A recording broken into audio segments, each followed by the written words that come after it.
When I was a kid, Doctor Who ran on public television, and I used to watch episodes from time to time with my father.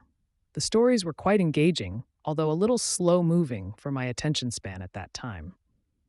These were serial type adventures where a single storyline would last for 3 to 4 episodes. It was pretty much like a sci fi comic book series on television. The time frame allowed for lots of complicated twists and turns, and the subject matter provided lots of cool monsters and fairly regular time travel themes. Since Doctor Who was supposed to be an alien time lord taking human form who could travel through time and space with a curious machine called a TARDIS, which disguised itself as a British phone booth even when such a thing did not at all make sense in its environment. Of course, the whole thing was a magnificent creation of the Brits, and I've heard one of the longest running series on the BBC of all time. That's right, not just the longest sci-fi series, the longest series period. Wikipedia says it ran from 1963 to 1989 with a total of 151 storylines, each several episodes long. For the short time it was syndicated in the States, the only person I saw acting as the good doctor was John Pertwee. Many of the episodes were very well written and others were somewhat over the top, but Pertwee played the doctor with such a fervent seriousness about him that he managed to maintain a certain dignity even in the midst of the most ridiculous backdrops.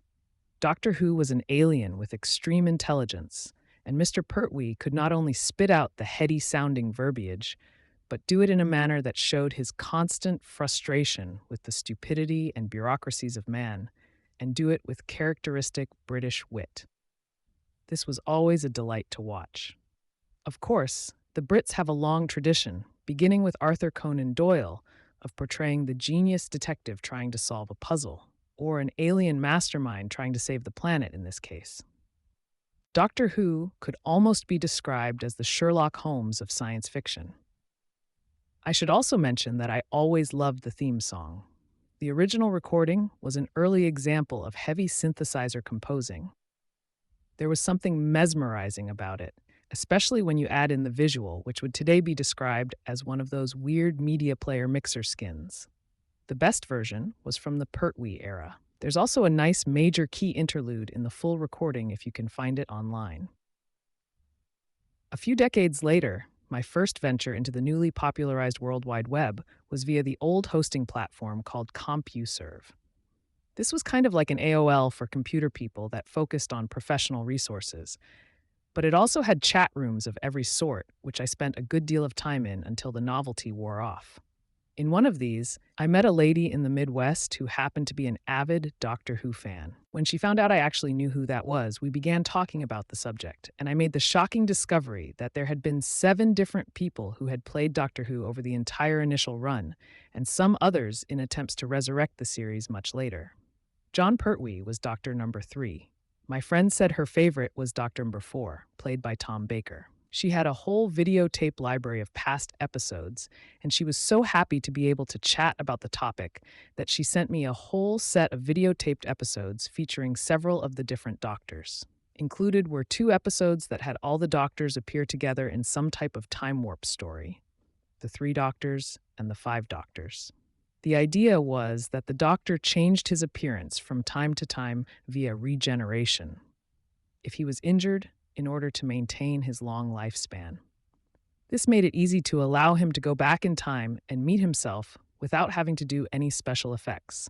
Watching my friend's tapes allowed me to bring back the memories and also add to them the new knowledge of the series. After seeing some of the earlier and later episodes, I still consider John Pertwee to be the best. I may be biased, but the whole series takes on a different personality for each Doctor, including the production, directing, and script writing. For example, only Pertwee's Doctor is banished to Earth and works closely with a military operation called UNT. So most of the stories take place on Earth and take on sort of a government operative feel to them. None of the other Doctors were as serious in manner as Pertwee, and he has some great stylistic additions, like his black cloaks and vintage jalopy that he liked to drive around. I can understand the appeal of Tom Baker, who was supposed to be one of the most popular and the longest running. He gets some pretty good scripts. I've just found out some were written by renowned author Douglas Adams, but also adds a more lighthearted approach. He even owns a robotic dog named K9 that follows him around.